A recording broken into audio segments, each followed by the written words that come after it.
Друзья, всем привет! Меня зовут Даша, и в сегодняшнем видео я хочу рассказать вам о том, как мы обновляли старую тумбочку.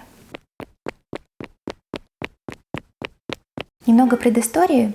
После ремонта квартиры у меня осталась старая советская тумбочка, которая долгое время хранилась в коридоре. Я не знала, что с ней делать, но мне всегда хотелось как-то обновить ее и разместить затем в интерьере. Так как я большой фанат соцсети Pinterest, я часто сижу там и ищу идеи для своих творческих проектов. Как-то раз я случайно наткнулась на видео, которое показывало процесс реставрации подобной тумбочки. Мне он настолько понравился, что я захотела сделать что-то подобное и записать видео на эту тему и поделиться им с вами. Так как я ранее не занималась реставрацией дерева, то я зашла в интернет и посмотрела просто общую информацию о том, какие инструменты, материалы и какие процессы необходимо было провести для того, чтобы отреставрировать или обновить старую мебель. После просмотра нескольких страниц я выделила для себя список пунктов, которые необходимо было сделать. Первый пункт — это шлифовка, второй — шпаклевка, третья — грунтовка, затем покраска и покрытие лаком. Какая-то часть материалов у нас уже была в наличии, а какую-то часть мы дополнительно закупили в строительном магазине Leroy Merlin. Началом работы над тумбочкой мы ее разобрали, аккуратно удалили все пылевые и остальные загрязнения с поверхности, поскольку так было проще с ней работать. Шлифовка. Первый основной пункт работы над тумбочкой — это, конечно, шлифовка или удаление старого лакового покрытия. В интернете советовали взять шлифмашину и просто зашлифовать старое лаковое покрытие до основания, то есть до оригинальной деревянной основы. Поскольку шлифмашины у нас не было, мы взяли обычную наждачную бумагу 3 разных плотностей и использовали ее. Поскольку у нас не было задачи именно удалить лаковое покрытие, нам достаточно было просто утоньшить его. Мы использовали 3 вида наждачной бумаги, от самой большой до самой мелкой, и таким образом добились утоньшения лакового покрытия и подготовки самой поверхности к нанесению грунта. После шлифовки мы удалили лишние остатки лака и приступили к шпаклевке.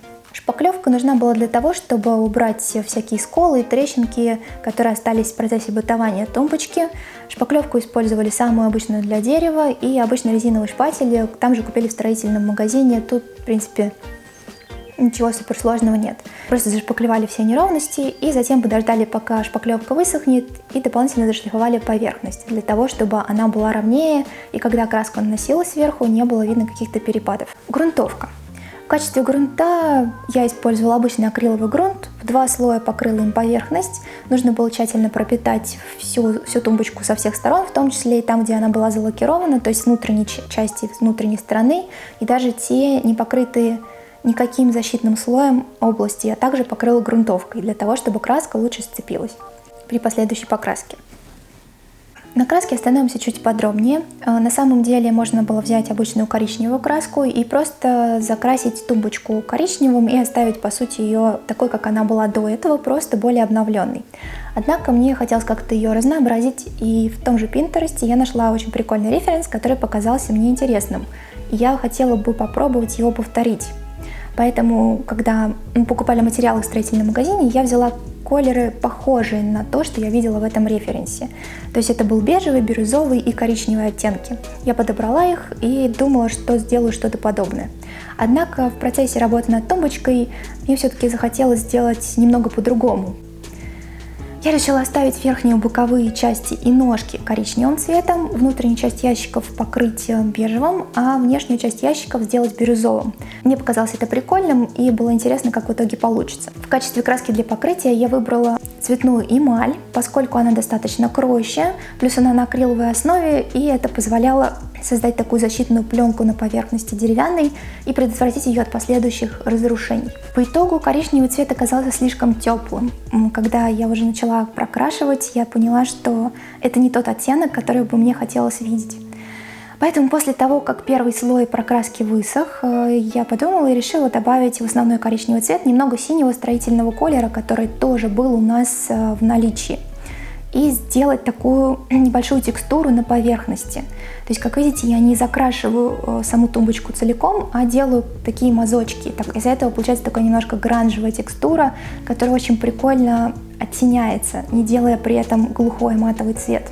Бежевый цвет был покрыт в 3 слоя, поскольку он достаточно кроющим оказался, но все равно хотелось перекрыть изначально желтизну тумбочки, поэтому я прямо наглухо прокрыла все внутренние части грунтовкой и затем краской.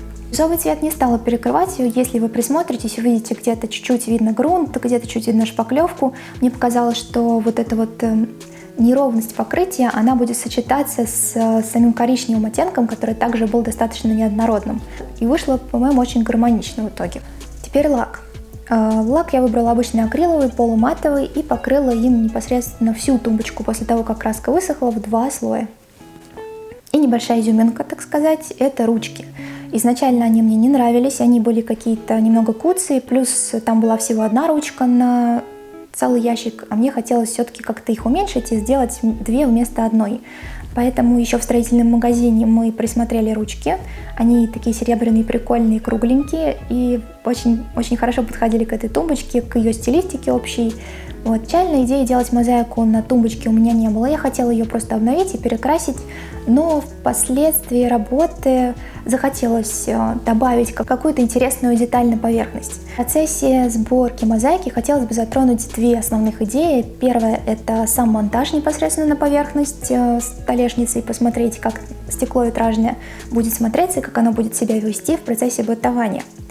А второй пункт – это нужно было придумать способ обработать края так, чтобы они не царапались и не были травмоопасными, поскольку стекло витражное все-таки острое, и даже если его зашлифовать, все равно края будут неровными и цепляться будут за все, что только можно.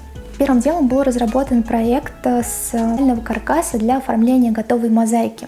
Этот каркас был создан из специальных алюминиевых профилей, которые используются в строительстве.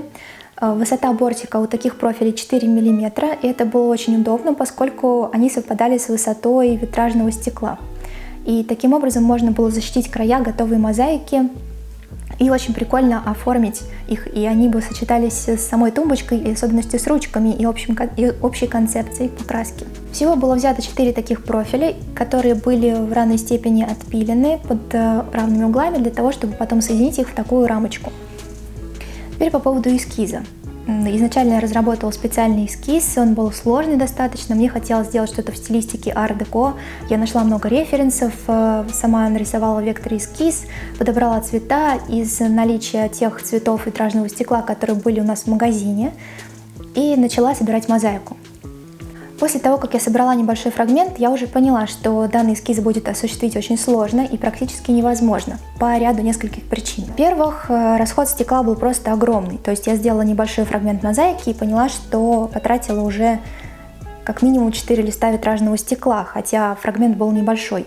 Это связано с тем, что сам эскиз был из достаточно крупных деталей, и хотелось их сохранить именно в крупном формате, то есть не резать каждый кусочек на некоторые отдельные фрагменты. Хотелось таким образом, чтобы она получилась достаточно объемной, но тоненькой и красивой.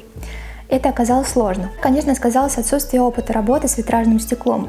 Я все-таки больше работала раньше с камнем и со смальтой. С витражным стеклом мне не доводилось работать так часто. Поэтому, когда я начала вырезать все вот эти вот сложные детали сразу без специальных шаблонов, я поняла, что ровно вырезать у меня их не получается. Плюс ко всему, нехватка инструментов. У нас не было достаточного количества стеклорезов нужной комплектации, и кроме того, шлифмашина, которой я также не имею большого опыта работы с ней, поэтому все детали, которые я делала, они получались недостаточно ровными, и по итогу все швы были большими, и мне они в итоге не понравились. Поэтому в какой-то момент я решила переделать эскиз. На самом деле я взяла уже те детали, которые у меня были вырезаны, нарезала из них небольшие прямоугольнички, плюс добавила некоторое количество витражного стекла и сделала самый простой абстрактный рисунок, который был возможен.